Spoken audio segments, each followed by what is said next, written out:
Hello everyone, you're welcome to this first edition of the program, The Inside, on EQUINOXE Television, live from our headquarters in Cameroon's economic capital, Douala. This is of course the first edition for 2018. I am Babler Jonathan. In this edition of the program, we'll be discussing the address to the nation of the President of the Republic of Cameroon, Paul Biya, December 31st, 2017, and we'll be particularly looking at the Anglophone crisis, the aspect of the Anglophone crisis in his end-of-year address to the nation. We'll equally be looking at some major issues that happened in 2017 in the Republic of Cameroon, notably those connected to the Anglophone crisis. And in the edition of the program, we'll equally be bringing to you interviews of the week. We'll be right back in a moment.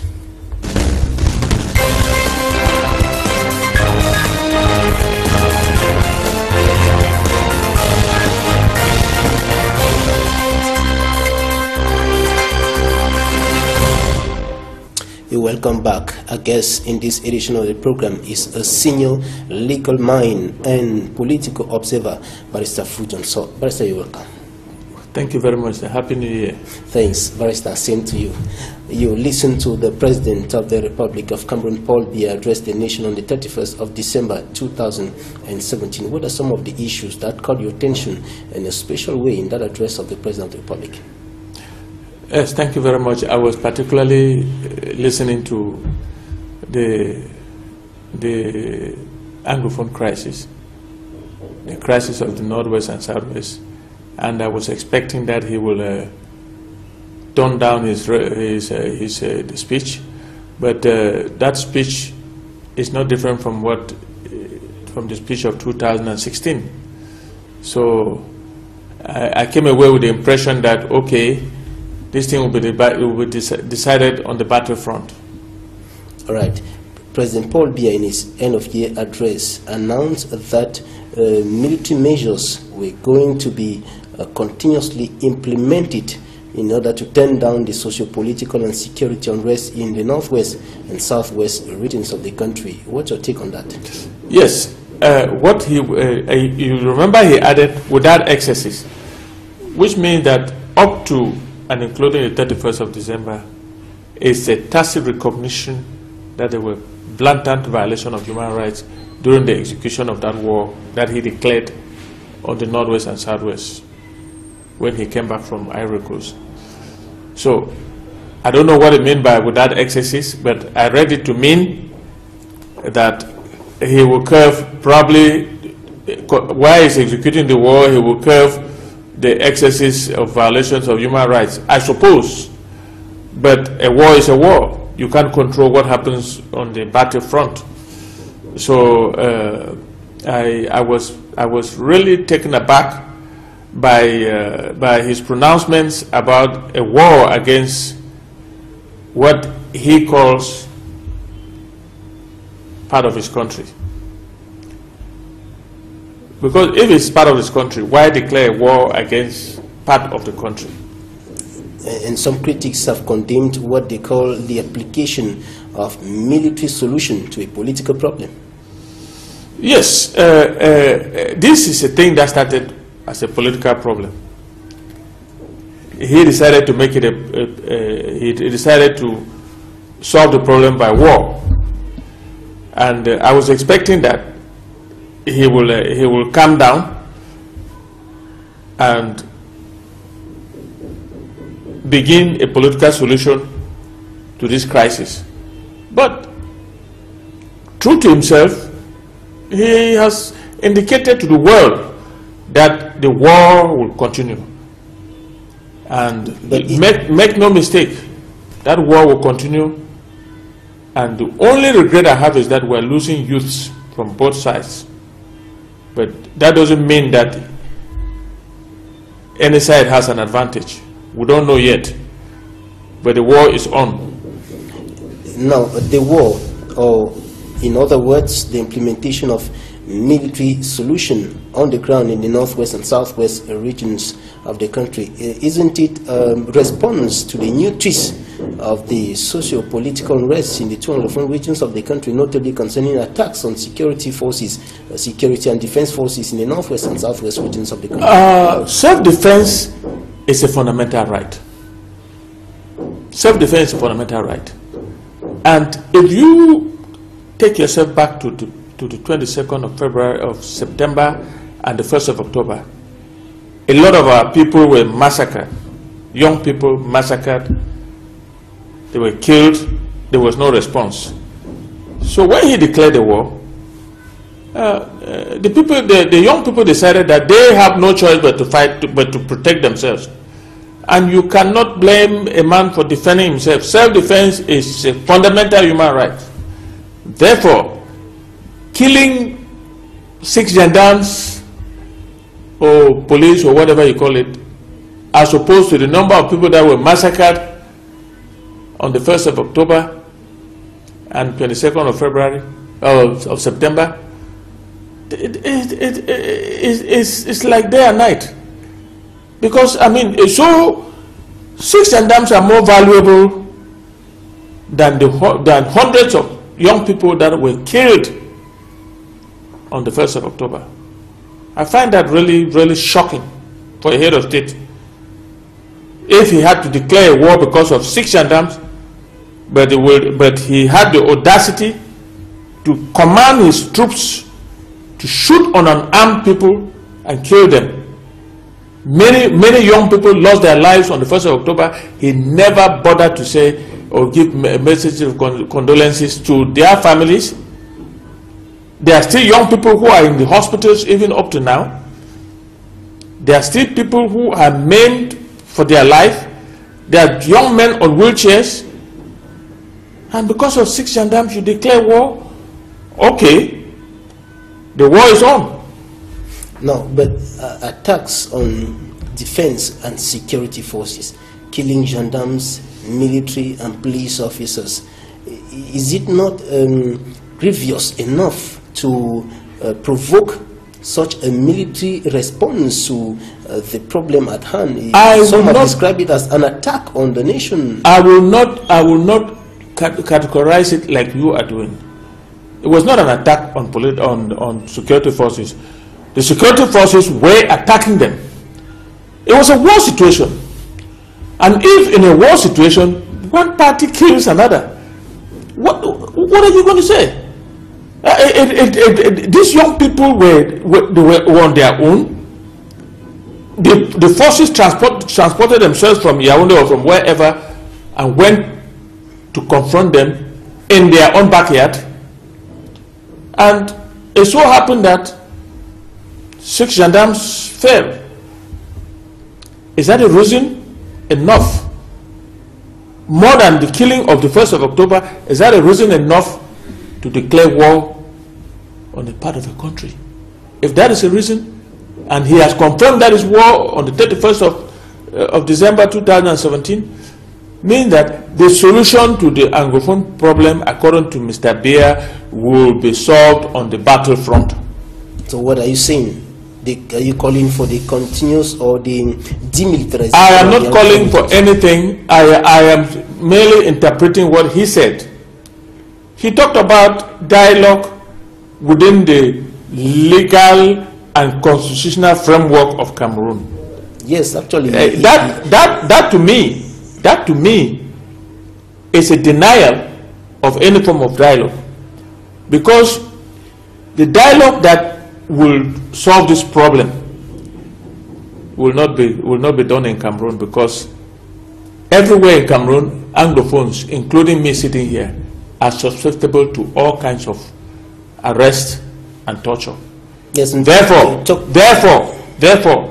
if there's going to be any dialogue, 2 things must happen. 1, a law on amnesty should be passed by Parliament against all the Anglophones who have been involved in this crisis, so that our people can come out of prison and those who are outside come in. If that dialogue is going to take place in Cameroon. If it's not going to take place in Cameroon, okay, we meet on neutral ground before a neutral third party, and we solve this problem. Until then, according to him, the war continues. He is the one who said the war is going to continue. Everybody, including Anglophones of the Northwest and Southwest province, were waiting for some kind of appeasement, some kind of a roadmap for peace. But if he says the war continues for those who have taken arms, I don't know who is calling those who have taken arms. Those who have taken arms are the Cameroon army that took arms against the defenseless people.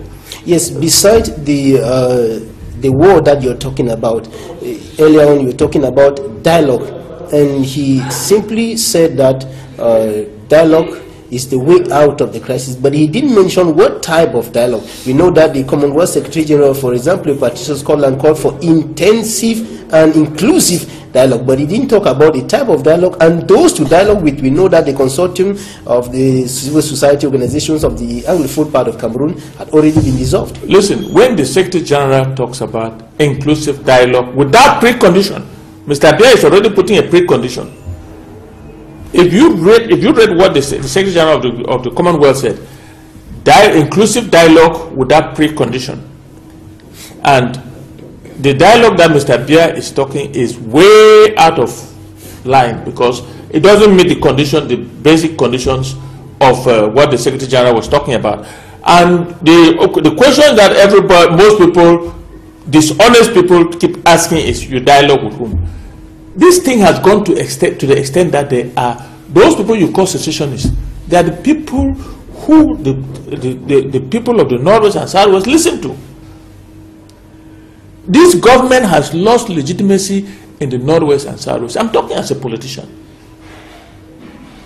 But they listen to an interim government, what they call an interim government. That was after the launching of 1st October. After that, they formed what they call the interim government. What I expect is that this government should meet with those people. Those are the people who represent the interests of the Northwest and Southwest. From my observation, people at the consortium has been banned. There's no other, anybody in the consortium cannot pretend to represent the Northwest and Southwest. So what I interpreted from the Secretary General's speech is that an inclusive dialogue means it must include those people that Mr. Abia calls secessionists. If he's not willing to meet with secessionists, then there will be no dialogue, because if you meet with some people in Cameroon here, some are saying this, some are saying that, you meet with them and you decide with them like you always do, nothing will change. Nothing will change. Now, what do you think about effective decentralization? President Paul, come on, man. I've read improvement in the implementation. Let me tell you what it means. I have read the Cameroon Constitution of 1996, what you call constitution, but I call it constitutional law. I read that along with the Constitution of 1972 that was fraudulently amended. And I want to tell you one thing. Effective decentralization means nothing. Because why? Why? If you read a law that he passed through Parliament in 2014, it makes the governors, appointed governors and SDOs and DOs above the elected, what you call elected leaders or officials, commissioners of regions, which means that's not decentralization, because he holds those people, the governors and so on, represent the central government, and it's window dressing. I am not expecting anything from effective decentralization. I am not. But some I don't know what this whole thing will end up, because I don't know which way we are going. This country is going. Nobody can predict.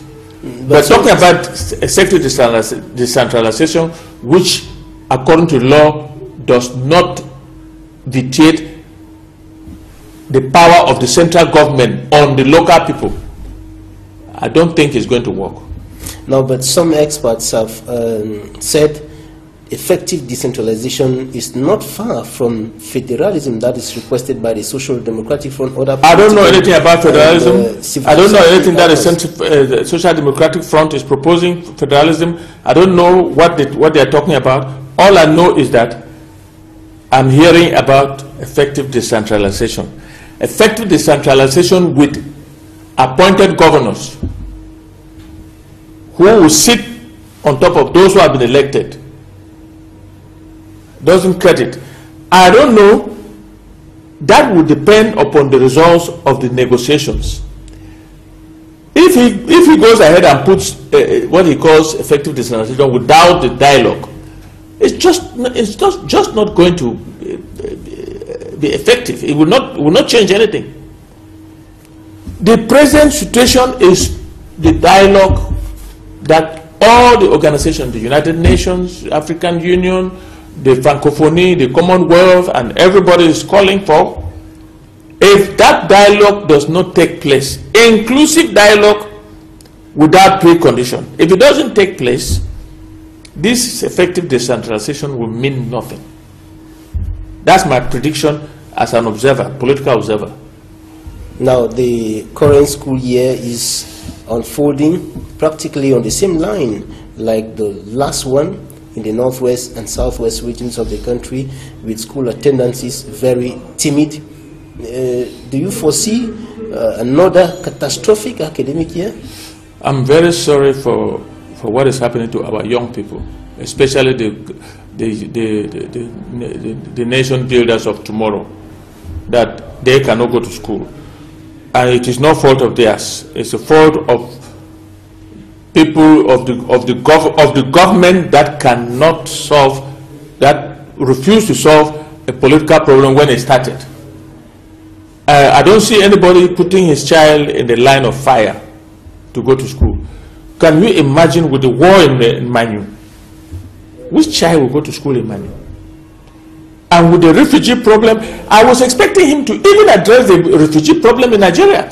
What is he talking about? Are those not Cameroonians who have been forced to be displaced by his SDO in Manthe, who are now languishing in the refugee camps in Nigeria? What did he say about it at the end at the speech? Nothing. The SDO, however, came out. Well, he came out when? He came out when declare that he. That was after. And even the governor of the Southwest. The effect of that had taken place. Because if you tell me now to run, while I'm running, you come back and say, no, come back. When I'm already running, I don't know what you were talking about. I don't trust you anymore.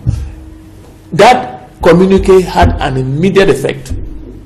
The proof is that most of the villages are now empty in Manu division. Most of the villages are empty. And I don't know what image we're giving to the world when a whole army, like the Cameroon army, goes to an empty village, hoists a flag, put sandbags, put guns, and the minister comes and stands and says, votre village est sécurisé, il faut rentrer de Nigeria. What's the meaning of that message? After having driven people from their villages, they are now afraid of you, and you are calling them to come back. What has changed that they should come back? If Mr. Beer at the end of the year would have said, okay, let's have a ceasefire and organize elections. Ceasefire with whom? The enemy is fighting, he does not know. I don't even know whom they are fighting. They say they are fighting secessionists. Who is a secessionist? Can you determine who a secessionist is? They are even described as terrorists. They are even described as terrorists. Have you seen them? Do you know who they are? But the acts committed are equal. Let me tell you, the acts Americans fought Vietnam for several years and got defeated because what they call Viet Congs, they could not put their hand on it. Guerrilla warfare, from my study of political science in the US, guerrilla warfare is one of the most difficult wars to execute. because you cannot win, no side can win guerrilla warfare. So when he's calling secessionists, terrorists and so on, can he identify them? Impossible. Right now, young people are dying from both sides. And when I say both sides, I mean the population whom they are killing, and some soldiers who have been killed. So where are we going? Should this country, should this Anglophone problem be solved by killing our young people? No. I say no. Let him call for ceasefire and organize this inclusive dialogue without precondition. All right, Barrister, we'll take a short break, and it's just time for us to bring to you interviews of the week. We'll be right back.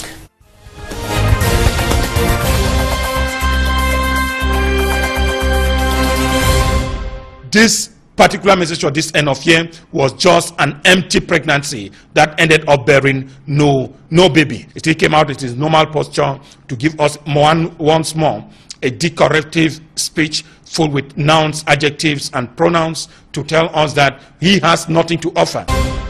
I'm more confused after this speech than I was before the speech. Everybody wants an end to be brought to the crisis, but I think that bringing an end to the crisis does not mean that he arms his troops to come and start shooting innocent people. I said he waged war against the Anglophones.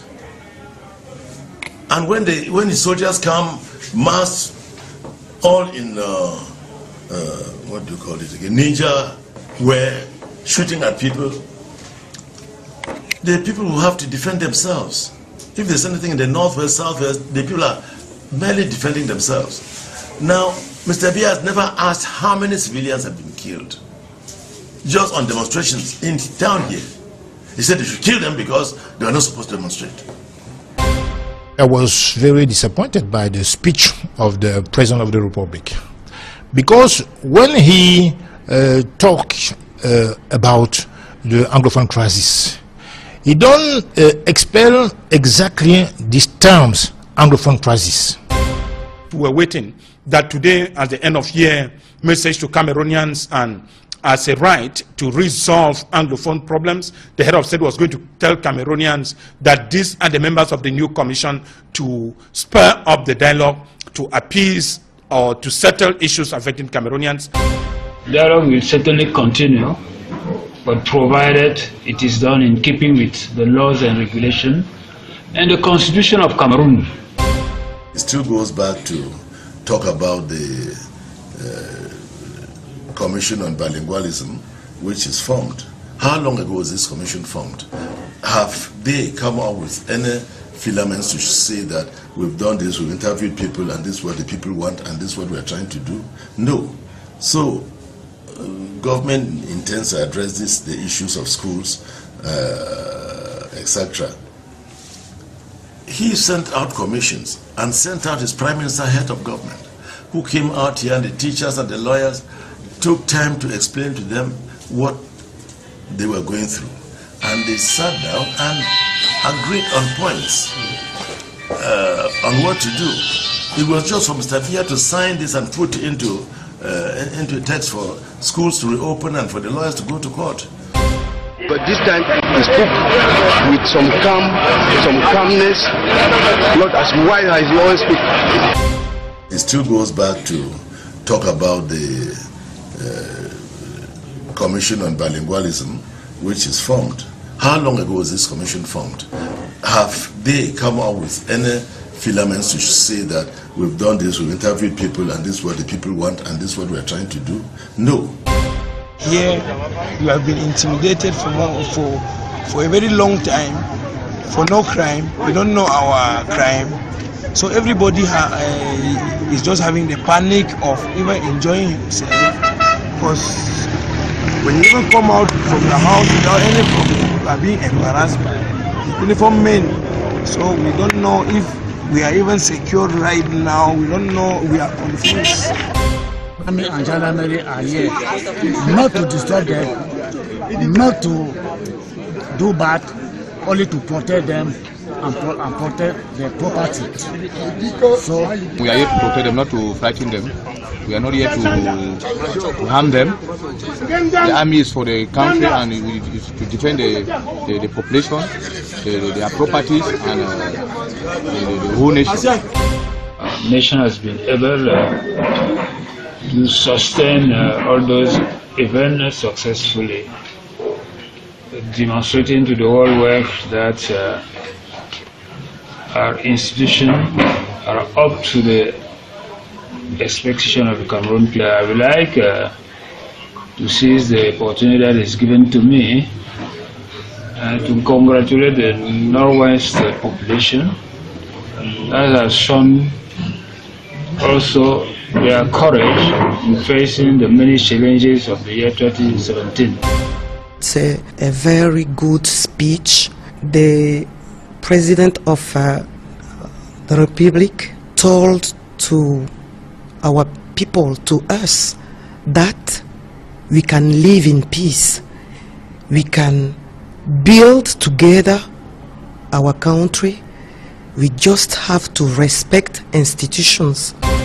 The principal problem, the main problem in this issue is the question of federalism. It's not the question of secessionists or extremists and so that. You have to focus on the federalism in this country because the decentralization has failed. I think that the President of the Republic gave a very clever human response: decentralization. For me, it's the best way to go out this problem.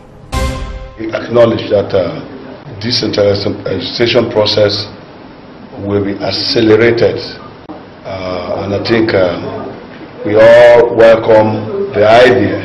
I assure you with all confidence that if 10% of that budget is allocated to the local collectivity, Muyuka will become an El Dorado. I have always made it known to the world that the problem of Cameroon is that of governance. If this country is decentralized as described in our constitution of 1996, I think what we call today Anglophone problem shouldn't have even come up. Yes, it's just the delayance of the government machinery. So as a traditional ruler, I think I was satisfied with the head of state, but I want to pray that they should not just be words that will remain in the drawer. I think they should really accelerate, as he said, this decentralization process. That is the solution of Cameroon. The instruction needs to come again from above, that before March, we want those competencies to be transferred, because you have been preparing for this for 21 years. So they cannot tell, nobody can tell the head of state now to give them time. No, they have been working on this. With all these things encircling us, are we ready for elections? These are the people who tell him that you've never organized any free, fair, transparent elections. You've never come up with any laws that will govern elections. It's the SDF that fought in Cameroon, marched on the streets before they came up with transparent ballot boxes, before we came up with computerization, we had to march, carry the computers on the roads and all the like. Also expecting that 2018, which will also be a political year, an electoral year, that all the political leaders will put hands together so that the electoral process, as far as the municipal, the legislative, senatorial and presidential election, are organized peacefully in the Northwest region. After the visit of Yaoundé 2, Yaoundé 6 and Yaoundé 3 council branches, we have noticed that there are many citizens who didn't register in 2017 who are ready. We noticed that the number of youth or young Cameroonians is higher in 2018 than in 2017. What we have noticed also is that the gender responded positively. We met them. There were more than men in our different council branches which we visited. We hope that in 2018 we are going to register more and more young citizens, more and more women. We may stop registering Cameroonians when the head of state will call upon the voters to go and vote. So it depends on the date of the decision taken by the head of state. The SDF contributed financially and materially to the soldiers in the hospital in Yaoundé and those on the field. But till today, all of us Cameroonians who contributed, nobody has an account, an idea of how much was contributed, how much was sent to the field, how the food was spent, where the food was sent. There's no accountability in Cameroon. If they are still taking hostages in the eastern borders, I do not know what is still happening there. And you see, Cameroon has problems in the eastern borders, has problems in the north, has problems in the north-southwest, and all these problems put together. We are still talking of social security and that he has listened to Cameroonians. If the head of state might have listened to Cameroonians for the past 1 year, over 3 months, then we needed him today to come out as the head of state to tell Cameroonians concretely, these are the solutions I'm proposing, these are the solutions I'm going to put in place. But what do we see? We still realize the head of state still giving us aspiration of things we are going to put in place which Cameroonians have never seen. When you listen to the head of state, he's talking about the International Monetary Fund. International Monetary Fund is a bank. We have to borrow you the money, so you spend your life and your time to give them back your money. You need, when you are head of state, to give a dynamism to the local producer. You need to give, the opportunities of the to the youth, of the younger entrepreneurs, to go and to build the companies on the field. And when you listen to this speech of the President of the Republic, you cannot be satisfied. He's talking about the hosting of the football match. We'll be ready to host the sports. We look back into all the participation of Cameroon and in the international matches. That so much money came in. The other countries had their monies and they built stadiums in their country.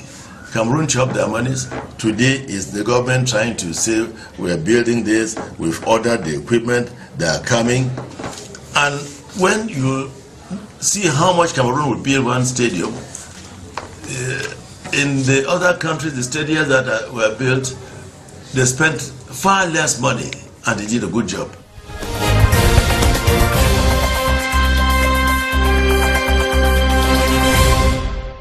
You welcome back.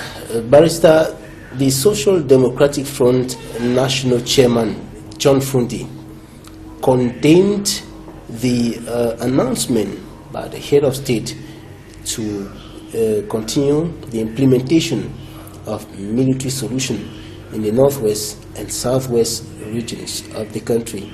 And to him, it was like separating the country indirectly, or referring to the people that you call yours as, terrorists, secessionists, and so on, is not the right way out of the crisis, like you indicated earlier. I agree with Mr. Frundi. First of all, he's the first political leader in this country. His analysis is exactly correct. You cannot on the 31st of December, which everybody's listening to, waiting for your speech, you come and say the war will continue. Against whom? You call Anglophones terrorists, secessionists and terrorists. I say Anglophones because there's no identifiable secessionists, or terrorists. Anybody who disagrees with this government is a terrorist. That is what I have come to understand. All right, now let's talk about some major happenings in 2017 in the Republic of Cameroon. At the National Assembly, the Social Democratic Front, both those at the MPs at the lower house of parliament and the senators at the upper house of parliament, struggled to no avail to get the Anglophone crisis debated in parliament during the last plenary session, the November session of parliament. What do you think about the rejection of the Anglophone crisis in parliament? I don't think you can say that they struggled in vain. I think the international community, everybody in the world saw the face of this government, of what they call the legislative branch of this government. There is a serious problem in one part of the country. A political party, the opposition party, wants that issue to be debated in parliament. What are they afraid of? What is the CPDM control house of assembly afraid of? What is the CPDM control senate afraid of? Debating that issue. They have the majority in parliament. They have everything. They could have debated and still voted against it.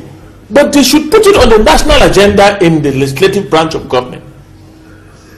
Because they have received instructions from their almighty, who is the head of state. They refuse even to talk about it in parliament. So, I don't know where we're going. I don't know where this country is going. I don't know what direction this country is taking. Because the whole world saw how the Social Democratic Front, in their normal discharge of duty, disrupted parliament. Disruption of parliament is a democratic move. All over the world. And you see the Israeli parliament, you see the Ugandan parliament, you see other parliaments how people wear short clip shirts and settle exchange blows. Yes, a certain matter. They did what they had to do, but still they were so stubborn. The Senate lied that they were going to put it on, that never did. And of course the parliament, Mr. Kabai Jibril, thinks that the Anglophone problem is sans objet. And we saw during one of the world is watching it during the plenary sittings, while the members of parliament of the Social Democratic Front were singing, chanting songs, yes, making noise, the House Speaker went ahead to adopt a budget without a vote. The world was watching. That the present budget of 2018 has been adopted without a single vote. Without a single vote.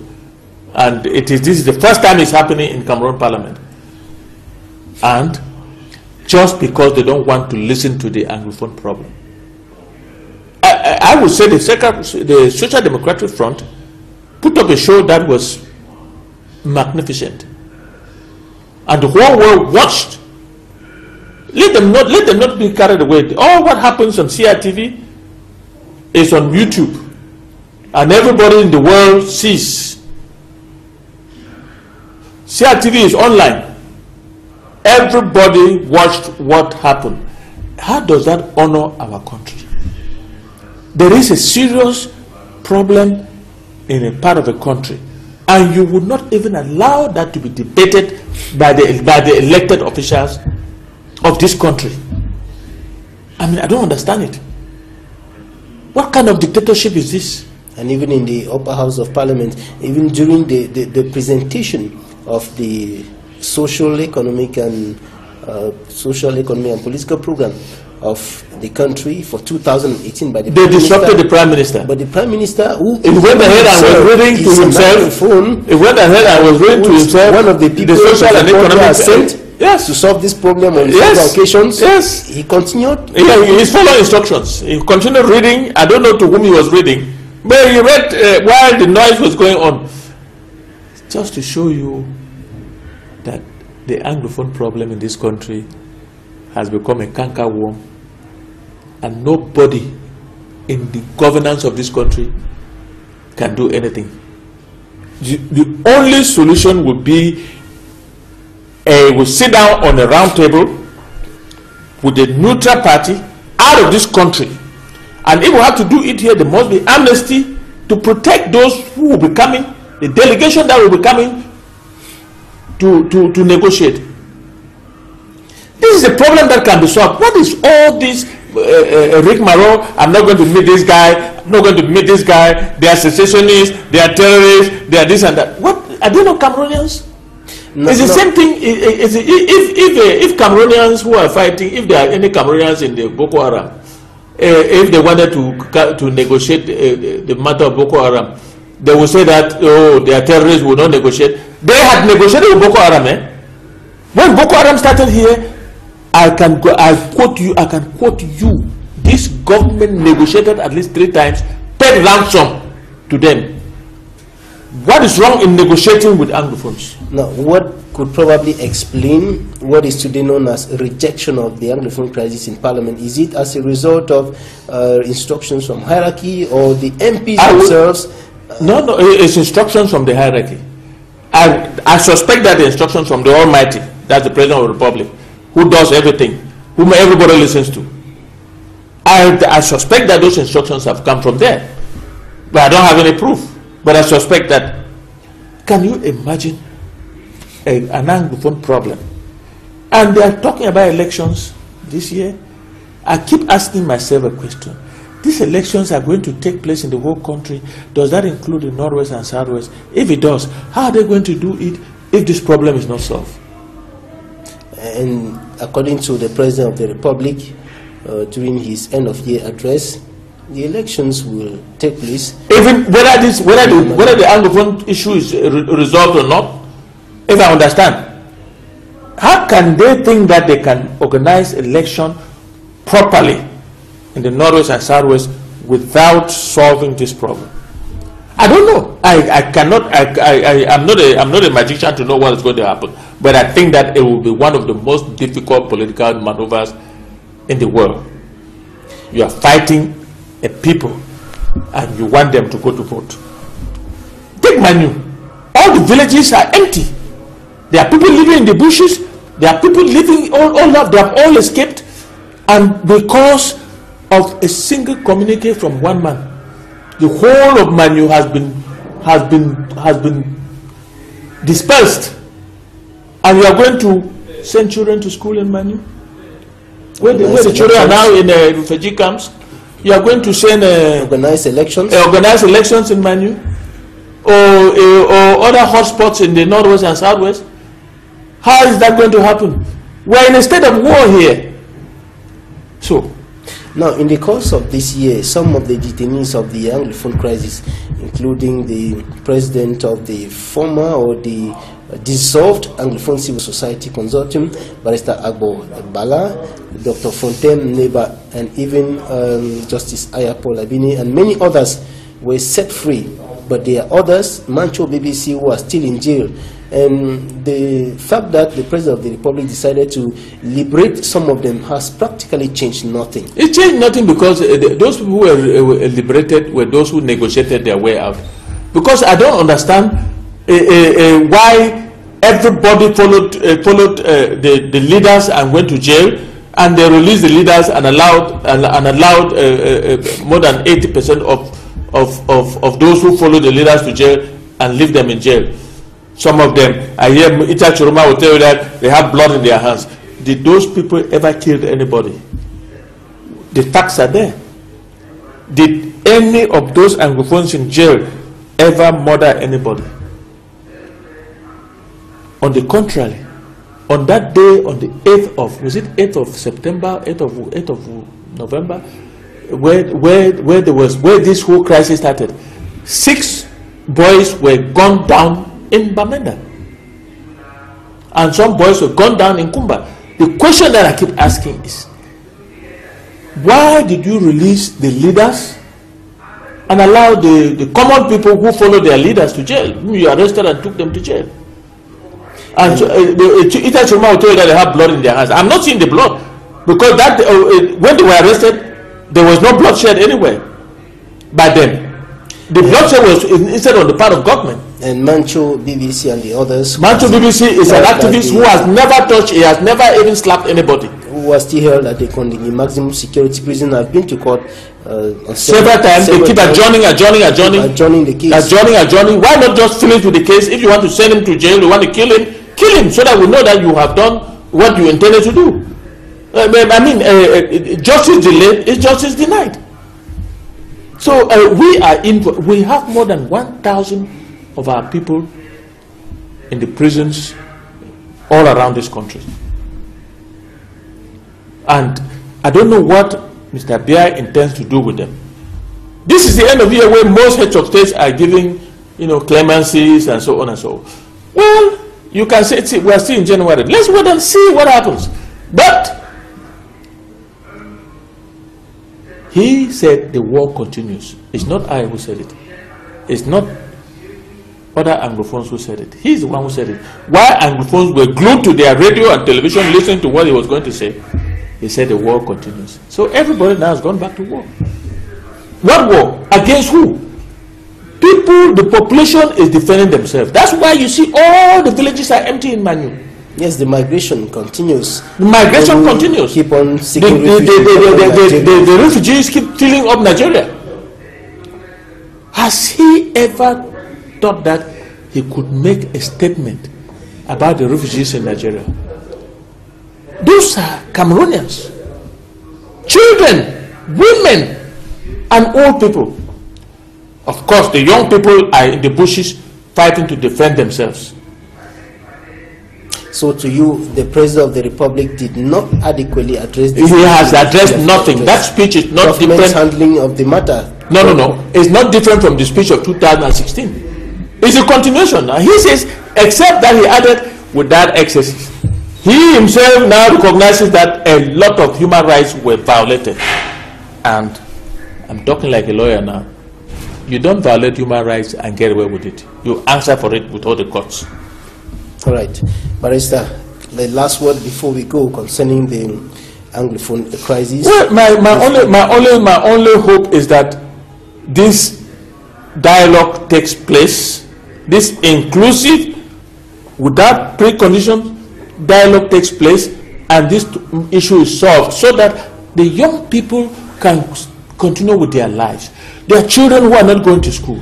The parents are afraid to send their children to school because of a child can be caught by a stray bullet or whatever. So the whole environment is unsafe for children to go to school. I take for example Manu. Which child can go to school in Manu? So my hope is that he will reflect and very quickly. When I say very quickly, I mean from now. Put plans together and announce to the nation this inclusive dialogue, the modalities of how it's going to take place, because he is the only one who holds the cards, the trump cards. He's the head of state of this country. How it's going to take place, and before he does that, I am expecting him, if he has anything left, he should send a project of the law to the National Assembly granting amnesty so that all Cameroonians who ran away because of this persecution will come back and sit on the table and talk, so that this country can be organized for the good of everybody. Barrister Fujonso, legal mind and political observer, thanks for accepting to be a guest in this session. Thank you, sir. Thank you for having the honor to invite me to be the first guest of Insight for 2018. Thank you very much. You're welcome, Barrister. Ladies and gentlemen, thank you for staying with us in this edition of the program, The Inside on EQUINOXE Television. Take the appointment for next Sunday for another edition of the program. Thanks for staying with us.